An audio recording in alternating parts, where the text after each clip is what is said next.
Hashtag Mission Assassin d'Aurélie Château-Martin et Jonathan Lhuillier. Partie numéro 8. Chapitre 25 à 28. Chapitre 25. Kian. L'académie lâcha Nolan alors que son frère stoppait le vélo dans une rue à proximité de l'école Jack the Ripper. Tu n'es pas sérieux? Kian lui fit signe de se taire, posant son doigt sur ses lèvres pour l'inciter à plus de discrétion. Tu n'y penses pas, insista le cadet en chuchotant. C'est extrêmement risqué de pénétrer ici de nuit, en plein milieu du week-end. Entrer dans l'enceinte de l'académie sera un jeu d'enfant, Nolan, murmura Kian. Le plus compliqué sera de fouiller les appartements de Mr. Finnegan sans déclencher la moindre alarme, en espérant qu'il soit absent, sinon cela va compliquer notre tâche. Son frère le fixa de ses yeux ronds, comme s'il était devenu fou. Tu as un crin, Kian, tu sais ça, souffla-t-il. L'intéressé haussa les épaules avec fatalisme. Je n'ai guère le choix, répondit-il. Ok, susurra Nolan. Je peux t'assurer que Mr. Finnegan n'est pas chez lui ce soir, en tout cas. Kian haussa un sourcil, surpris, et fixa son frère avec intérêt. Comment? Le cadet lui offrit un sourire éclatant. Je l'ai surpris au téléphone alors que je cherchais Mrs. Dwight dans la salle des professeurs. Il était seul.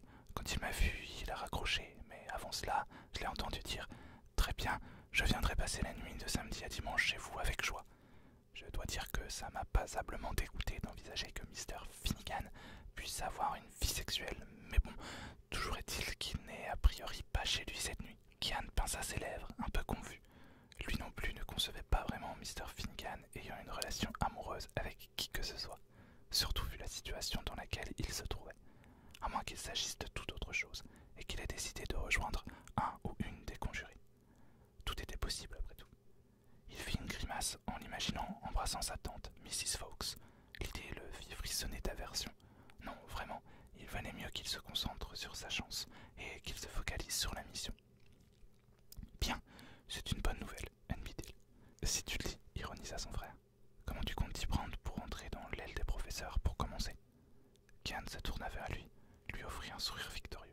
Observe et apprends, Nolan, ça pourra te servir un jour.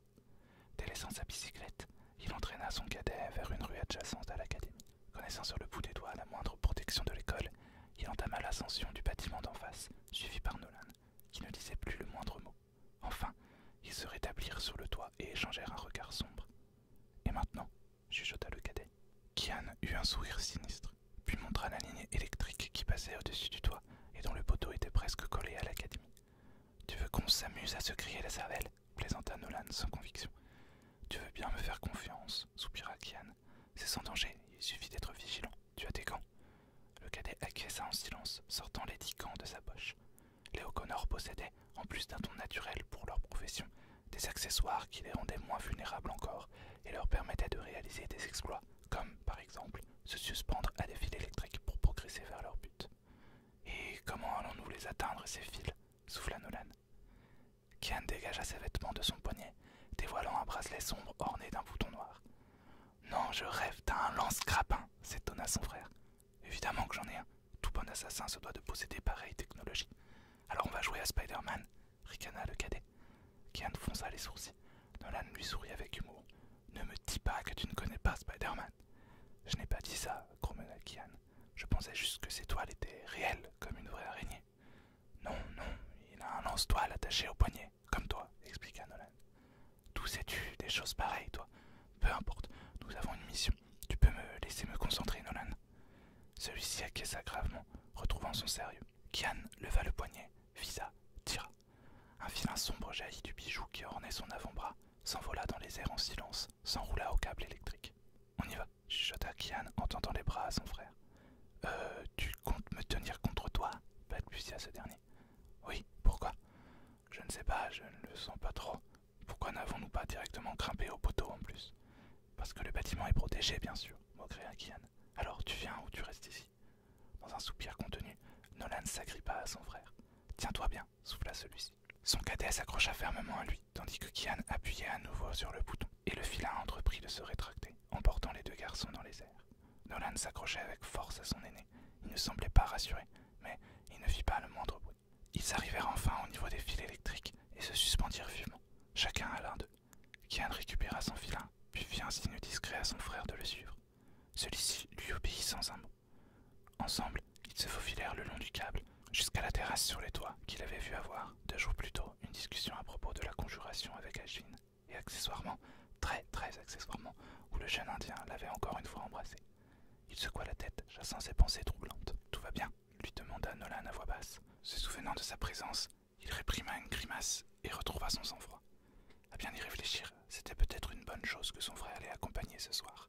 « Oui, » répondit-il. « Viens. » Au lieu de faire comme tout assassin aurait fait, à savoir grimper plus haut sur les toits pour gagner l'enceinte de l'académie par ses hauteurs, il s'approcha de la petite porte menant à l'intérieur et la déverrouilla sans mal. Son cadet lui lança un regard interrogateur, auquel il répondit par un haussement d'épaule. « Ne jamais se trouver là où l'on s'attend à nous trouver, » chuchota-t-il simplement, avant de s'engouffrer dans le bâtiment. Nolan sur ses talons, il se glissa à travers les couloirs, silencieux comme une ombre. Il connaissait l'emplacement de chaque caméra de surveillance, et les déjouer était pour lui un véritable jeu d'enfant. Il s'en serait presque amusé s'il ne lui avait pas fallu rester sur ses gardes pour se centrer sur l'importance de sa quête. Enfin, ils arrivèrent devant la grille qui séparait l'école de l'aile des professeurs. Ouvrir la serrure ne posait pas de souci majeur. Cependant, la présence des caméras, elle, rendait la manœuvre plus délicate. Se fondant dans l'obscurité, caché sous son vêtement sombre, il parvint néanmoins à crocheter la porte sans se retrouver une seule fois pris à défaut par la surveillance. La grille s'ouvrit sans un bruit, et les 2 frères s'introduisirent dans le jardin intérieur sans se faire remarquer. Ils se laissèrent tomber au sol dans un silence de plomb quand une caméra se tourna vers eux. Échappèrent sans réelle difficulté à se retrouver dans son viseur. Ils rampèrent jusqu'à un buisson où ils se dissimulèrent le temps de reprendre leur souffle. Nolan lança un regard à Kian, qui signifiait très clairement « et maintenant ?» Celui-ci lui répondit d'un sourire apaisant. Il se faufila hors de son abri sommaire, s'évanouit dans les ténèbres jusqu'à atteindre l'arrière du vaste bâtiment abritant les appartements des professeurs. Un étroit pan de mur était protégé des caméras par la présence d'un arbre haut.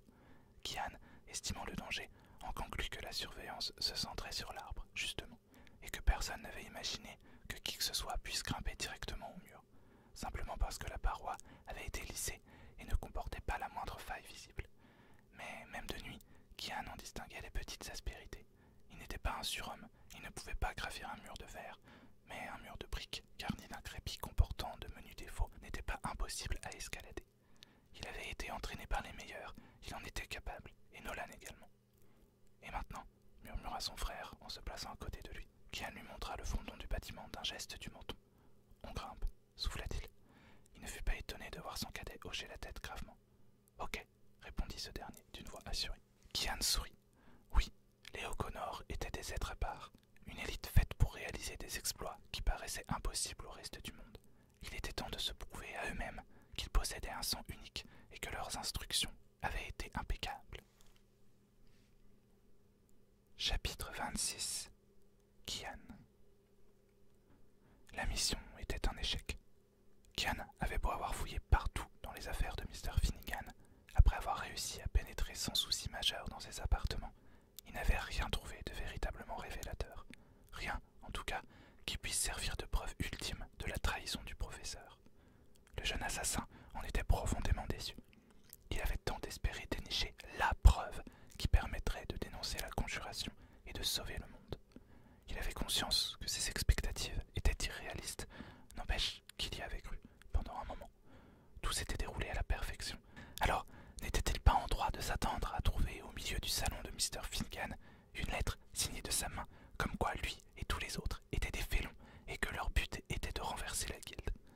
Non, évidemment, il aurait dû se douter que son professeur ne garderait pas chez lui de tels indices et que le plus infime élément avait dû être travaillé à la perfection, de manière à ce qu'aucun gêneur ne puisse évincer les sombres desseins de la conjuration. Ça n'en était pas moins frustrant. Kian souffla soudain son frère en le rejoignant dans le bureau de Mr. Finnegan, où le jeune O'Connor remettait de l'ordre dans les papiers soigneusement épluchés, afin que nulle trace de sa présence ne pût être détectable. Il avait évidemment gardé ses gants, de manière à ne laisser aucune empreinte de doigt. Il avait vérifié chaque détail, et il savait que son cadet avait fait de même. Ils avaient trop bien appris leur leçon pour qu'il ne leur soit pas évident qu'aucun signe de leur intrusion ne devait rester visible. Kian se tourna vers son frère, l'interrogeant des yeux. Celui-ci lui tendit une liasse de photos, un air grave figé sur le visage. « Regarde, chuchota-t-il. Le premier cliché stupéfia l'aîné, qui resta un instant figé dans sa contemplation. posant pour un photographe qui était sans aucun doute un de leurs camarades, ils pouvaient reconnaître, enlacés, Colin Richards et Faith Gates, adolescents, et l'air visiblement amoureux. Sur la seconde, Mr. Finnegan riait avec les deux premiers, comme s'ils avaient été des amis proches. Quelques autres photos montraient des scènes de vie des trois jeunes gens, souriants, heureux. Les deux dernières, elles, étaient tout à fait différentes.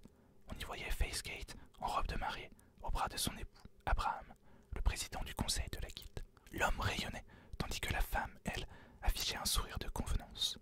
Derrière eux se tenait Colin Richards, dont le visage impassible aurait pu sembler parfaitement naturel si Kian n'avait pas vu juste avant les autres clichés.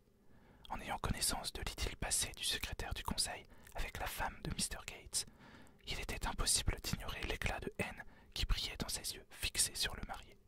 Stupéfait, Kian fit défiler une nouvelle fois les photos, cherchant d'autres indices, mais il n'en trouva aucun. « Où tu les as trouvés ?» demanda-t-il à son frère. « Dans une cache sous le lit de Mr. Finnegan. Elle était presque indécelable. Il y avait autre chose. » Nolan lui tendit 2 bagues en or, que Kian saisit avec délicatesse. On aurait dit des alliances. À l'intérieur, le jeune assassin put lire « Colin and Faith, always and forever. » Colin et Faith, toujours et pour toujours. Le cadet lui glissa alors un bout de parchemin entre les mains. « Prends-en grand soin, tu en es le gardien, jusqu'à ce qu'une mort nous permette de nous retrouver enfin. C. » Kian, perplexe, lui relut la lettre, contempla encore les anneaux, les photos. « Mrs. Gates et Mr. Richards, » souffla Nolan. « C'était ce que tu cherchais ?» L'aîné haussa les épaules, soupira. « Non, mais cela explique beaucoup de choses. Tu peux me tenir les différents objets le temps que je les prenne en photo. » Son frère acquiesça et Kian sortit son smartphone de sa poche. Celui-ci indiquait plusieurs SMS en attente d'être lus, et il dut se faire violence pour ne pas y jeter un œil. Il fallait qu'ils sortent d'ici rapidement à présent. Ils n'avaient que trop traîné, et le temps de faire le chemin inverse pour rentrer chez eux, ils auraient tout juste la possibilité de se glisser dans leur lit avant que leur grand-père ne les réveille pour leur entraînement à l'aube, suivi de leur séance de méditation, puis du petit déjeuner, la routine habituelle. S'ils n'étaient pas à l'heure, ils se feraient sans doute assassiner par Sean O'Connor, sans compter qu'ils auraient des comptes à rendre à leur père, ce qui, dans l'immédiat, était hors de question. Kian photographia chaque cliché, ainsi que les bagues et la lettre, puis Nolan alla remettre le tout en place. Ils vérifièrent une dernière fois qu'aucune trace de leur passage ne soit visible, puis ils se décidèrent à quitter les lieux. Ils n'avaient certes pas trouvé l'indice parfait qui puisse permettre à Kian de dénoncer la conjuration, mais ce qu'ils avaient découvert n'en était pas moins intéressant et intriguant. Il avait hâte de creuser le sujet, de tenter d'élucider ce qui avait poussé Faith Gates à épouser Abraham au lieu de se consacrer à celui qui avait ressemblé à l'amour de sa vie. Sans doute que son grand-père pourrait lui en dire plus sur l'historique des Gates, ainsi que sur les tenants et aboutissants de ce mariage. Le retour se fit dans un silence de plomb. Kian se sentait perturbé et soucieux. Nolan n'osait visiblement pas poser les milliers de questions qui lui brûlaient les lèvres. L'aîné lui était reconnaissant de respecter sa parole et de garder ses interrogations pour lui, même s'il se doutait que ça ne durerait pas. Enfin, ils retrouvèrent leur bicyclette, sagement rangée et attachée sur le trottoir, dans sa petite ruelle sombre, et ils l'enfourchèrent tous les deux, direction le manoir. Il ne leur restait que peu de temps, mais ils parviendraient à regagner leur pénate avant le lever de leur grand-père. « On va être frais pour l'entraînement tout à l'heure, » ironisa Nolan, fermement accroché à la taille de Kian. Celui-ci leva les yeux au ciel. « Tu aurais pu rester dormir sagement, tu sais, » affirma-t-il. « Et tu n'aurais sans doute pas trouvé ce que j'ai trouvé, » répliqua le cadet. « Tu me prends pour un débutant. » « Non, mais j'ai toujours été plus attentif que toi. Chacun ses qualités. Je peux entrer dans votre petite coalition secrète. Ça fait super-héros, j'adore. » « Ce n'est pas une coalition secrète. Nous ne sommes pas des super-héros. Et non, tu ne peux pas, » rétorqua Kian. « Tu n'es pas drôle, Kian. »« Ça n'a rien de drôle, Nolan, » soupira l'aîné. « Je t'en prie, n'insiste pas et ne rends pas les choses plus compliquées qu'elles ne le sont déjà. Pourtant, je t'ai aidé cette nuit, non ? » ?»« Si, c'est vrai, merci pour ça. » Il sentit Nolan s'agiter derrière lui, le coupa avant même qu'il n'ait rajouté quoi que ce soit. « J'ai dit non, Nolan. »« Je vois, » marmonna l'intéressé. « Tu veux garder ton petit Ashvin chéri rien que pour toi, c'est ça ?» Kian se raidit, fit stopper son vélo pour se tourner vers son cadet. « Ça n'a rien à voir, » protesta-t-il. « Mais ça n'est pas faux non plus, à vous. » L'aîné rosit et baignit l'obscurité de cacher son visage de la sorte. « C'est compliqué, Nolan. »« Qu'est-ce qui est compliqué, Ashvin et toi ?»« Ça et tout le reste. Je ne peux pas t'en parler, je ne peux pas t'impliquer. Tu ne crois pas que c'est trop tard pour ça ? Non, parce que tant que tu ne sais rien, je sais que vous cherchez des informations sur Mr. Finnegan que celle-ci implique a priori aussi Face. Kian plaqua sa main sur sa bouche, le faisant taire. Arrête, souffla-t-il. La nuit possède des yeux et des oreilles. Il relâcha doucement son frère, sans le quitter des yeux. On rentre maintenant, et on ne parle plus de ce qui s'est produit cette nuit, ni de tout le reste. Ce n'est pas négociable, Nolan, je suis sérieux. Le cadet poussa un long soupir, secoua la tête en pinçant ses lèvres. Très bien, maugréa-t-il. Mais si tu as besoin d'aide, tu me fais signe, d'accord? Non, ce n'est pas négociable, Kian, lâcha Nolan en imitant le ton catégorique que son frère avait employé pour lui parler quelques instants plus tôt. L'interpellé le fixa avec stupéfaction avant d'émettre un rire un peu nerveux.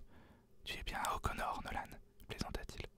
Je te retourne le compliment, répondit le cadet en lui offrant un clin d'œil. On rentre maintenant, sinon grand-père va nous tomber dessus avant que nous ayons eu le temps de regagner nos pénates. Kian acquiesça et remonta sur la bicyclette, reprenant la route. Ils arrivèrent finalement devant le manoir, dissimulèrent sagement le vélo avant de franchir le portail sans la moindre difficulté, évitant comme à l'aller la haute sécurité du lieu. Alors qu'ils se glissaient dans l'ombre du jardin, Kian sourit à son frère. « Tu as un vrai don, tu sais, » lui souffla-t-il. Nolan lui répondit d'un clin d'œil complice. « Je suis fait pour les métiers de l'obscurité, » répliqua-t-il taquin, « pour me battre contre les assassins qui pullulent comme des rats. » Kian secoua la tête, amusé. « Sérieusement, si on montait une organisation de héros mystérieux luttant pour la justice ?» insista Nolan avec un sourire éclatant. « C'est étrange, » fit Kian dans un rire étouffé. « Tu me fais étrangement un peu penser à quelqu'un. » Et, avant que son cadet n'ait l'idée de lui demander de qui il parlait, il s'enfonça sans bruit dans les dernières ombres de la nuit, regagnant sa chambre sans plus se soucier de lui. Dès qu'il fut enfermé à double tour, il se laissa doucement tomber sur le lit et sortit son portable. Il avait dans l'idée d'étudier encore une fois les différentes photos qu'il avait prises ce soir, mais le clignotement des messages non lus attira son regard, et il ne put se retenir de les ouvrir. 3 SMS d'Ashvin s'affichèrent sur son écran, et il les lut, le cœur battant de bonheur. J'ai découvert des choses intéressantes, il faut qu'on parle. Est-ce que tu peux passer à la maison demain? J'espère que tout va bien. Je m'inquiète, Kian. T'as pas fait de conneries, j'espère, hein? Appelle-moi, bordel. C'est quand même pas compliqué de donner des nouvelles aux gens. Kian relut plusieurs fois les messages, avant de réaliser qu'il souriait comme un imbécile heureux. L'anxiété d'Ashvin, la violence de ses mots, au lieu de le peiner ou de le stresser, lui faisait vraiment plaisir. Malgré l'heure plus matinale que tardive, il devait être près de 5 heures du matin. Il pianota sur son iPhone XS Max, répondant au texto de son camarade. « Excuse mon absence de réponse, je rentre tout juste, la nuit a été rude. Je peux venir chez toi après mon entraînement vers 8h30, ça dirait. » Il pensait bien qu'Ashvin dormirait. Aussi faillit-il ranger son smartphone quand un SMS entra en retour. Il était obligé de me réveiller en pleine nuit, bien sûr. Kian sourit de la mauvaise foi et de la mauvaise humeur de son compagnon. « Désolé, tu avais dit que tu t'inquiétais. »« C'est une figure de style, abruti. Évidemment que je m'inquiète pas pour toi, tu me prends pour qui? »« Désolé, c'est bon pour l'heure. »« Quoi à l'heure? Je peux venir pour 8h30. »« T'as fumé quoi, O'Connor? Je pionce à 8h du matin, moi. T'avises pas de débarquer avant 14h. Déjà que j'ai pas beaucoup dormi et qu'en prime, des emmerdeurs me réveillent en plein milieu de la nuit. » À nouveau, Kian sourit. Il aurait préféré que son camarade lui propose de le rejoindre pour un câlin matinal, mais il devait bien admettre qu'il n'en était vraiment pas à ce niveau de promiscuité. Il se mordit à la lèvre nerveusement avant de répondre. « Vers 10h, ça dirait. »« Qu'est-ce que t'as pas compris dans « pas avant 14h » ?»« Midi alors. Je nous ferai livrer à manger. Qu'est-ce que tu aimerais déjeuner ?» Un instant, le silence seul lui répondit, et il espéra que son insistance ne lui vaille pas d'être rabroué trop méchamment. Enfin, son portable vibra à nouveau, lui arrachant un soupir de soulagement. « Ok, t'es chiant, Kian, tu sais ça. Viens quand tu veux, mais pas avant midi, hein. Je suis crevé, moi. » « Promis. À tout à l'heure, H. J'ai hâte de te voir. Tâche de te reposer. »« T'es sérieux? Tu me dis ça après m'avoir réveillé ?» Kian se mordit les lèvres pour éviter de rire à haute voix. À un moment pareil, alors que son père serait debout dans moins d'1 heure, le moindre bruit lui aurait valu les foudres paternelles. « À tout à l'heure, H. » conclut-il. « Bonne fin de nuit. Ouais, va mourir, Kian. » Le jeune assassin eut du mal à quitter son portable des yeux. Ses yeux qui, il le savait, refuseraient de toute manière de se fermer. Il avait beau avoir une conscience aiguë de la situation critique dans laquelle la guilde tout entière se retrouvait à cause de la conjuration. En cet instant, il se sentait simplement heureux et euphorique à l'idée de retrouver Ashvin tout à l'heure. Vraiment euphorique. Chapitre 27. Ashvin. Ashvin sortit du sommeil tout en douceur, une étrange odeur arrivant jusqu'à ses narines. Il ouvrit les paupières brusquement, Pourquoi y avait-il des effluves de thé et de petit déjeuner dans son appartement? Il jeta un rapide coup d'œil à son réveil pour se rendre compte qu'il n'était que 10 heures du matin. N'ayant quasiment pas dormi de la nuit à cause de ses découvertes et de Kian, il avait vraiment espéré se reposer une bonne partie de la journée. Dans l'immédiat, cela devait attendre. Il fallait d'abord qu'il sache d'où venait ce parfum mystérieux, quoique agréable. Il descendit les marches en métal le plus lentement et discrètement possible, avant de se diriger vers la cuisine. Il y trouva un homme, de dos, en train de faire à manger. Il ne voyait pas son visage, mais Ashvin reconnut Kian instantanément et se détendit. « J'espère que tu as faim », demanda le bel Irlandais sans se retourner. « Comment tu sais que... Tu n'as donc toujours aucune conscience du bruit que tu produis en te déplaçant. Je t'ai entendu avant même que tu ne quittes ton lit, Ash. » Il fit demi-tour immédiatement, affichant un air désolé, comme s'il regrettait ses paroles. « Je ne dis évidemment pas ça pour te blesser, simplement pour t'aider à t'améliorer, Ash. J'espère que tu ne le prends pas mal. » Le jeune Indien éclata de rire. Voilà que le grand prince des assassins était mielleux et s'excusait presque d'être condescendant. Ce dernier lui répondit d'un sourire confus. « Alors, déjà, tu me réveilles aux aurores, et en plus tu me critiques direct. Sympa, O'Connor. C'est pas comme ça que tu vas gagner des points. » Aucune animosité ne s'était glissée dans ses paroles, bien au contraire. Il se sentait particulièrement enjoué. « Donc, tu nous fais quoi à manger ?» demanda-t-il simplement. « Je ne savais pas que tu cuisinais d'ailleurs. T'as pas des domestiques pour ça. »« Si, bien sûr que nous en avons. Cela ne m'a jamais empêché d'avoir envie d'apprendre à m'y donner de bons plats plus jeunes. C'est une activité que je trouve apaisante. Et évidemment, et laisse-moi deviner, t'es aussi super méga doué comme pour tout ce que tu entreprends. Eh bien, je dois dire qu'en effet, je suis... Kian s'arrêta quand il se rendit compte que son vis-à-vis recommençait à bouffer de rire et à se moquer de lui. « Suis-je si drôle que ça ?» l'interrogea O'Connor. « Mais pire que ça, Kian. Bon alors, tu fais quoi à manger? J'ai faim moi du coup. » « J'espère que tu aimes la nourriture végane. »« Tu te fous de moi là ?» Kian fit non de la tête. Ashvin ne sut pas comment réagir à cette révélation. Un assassin vegan, c'était un comble quand même. « Tant que tu ne me fais pas bouffer du quinoa ou des graines cheloues, ça me va. » Ashvin n'avait quasiment pas parlé du repas et Kian l'avait imité. Il s'était sincèrement régalé, bien qu'il ne sache pas véritablement ce qu'il venait de manger, puisque ça ne ressemblait clairement pas à l'idée qu'il se faisait de la nourriture végane, sans viande ni produit d'origine animale. Sans s'en rendre vraiment compte, il arborait un sourire satisfait sur les lèvres. « Alors comme ça, tu t'es inquiété pour moi hier ?» intervint soudain Kian. L'interpellé bugga quelques secondes avant de réagir. « N'importe quoi, je t'ai dit que c'était une figure de style, va pas imaginer des trucs. Hein. »« Je n'imagine rien, H. J'ai en ma possession des SMS pour le prouver. » Ashvin ouvrit la bouche pour répondre, mais ne trouva rien à dire qui ne l'enfonça encore plus. Il préféra changer de sujet, même si celui-ci les ramenait tous les deux à la dure réalité. « Je te disais surtout que j'avais découvert quelque chose d'important, O'Connor. C'est vrai, tu as réussi à craquer le code. Ce serait fabuleux. Je savais que tu y arriverais et... Oula, t'emballe pas, hein, le coupa Ashvin. J'ai rien craqué du tout. J'ai lancé un programme qui va identifier le mot de passe tout seul. Ça peut prendre peu de temps comme... beaucoup de temps, quoi. Oh, qu'as-tu donc trouvé alors?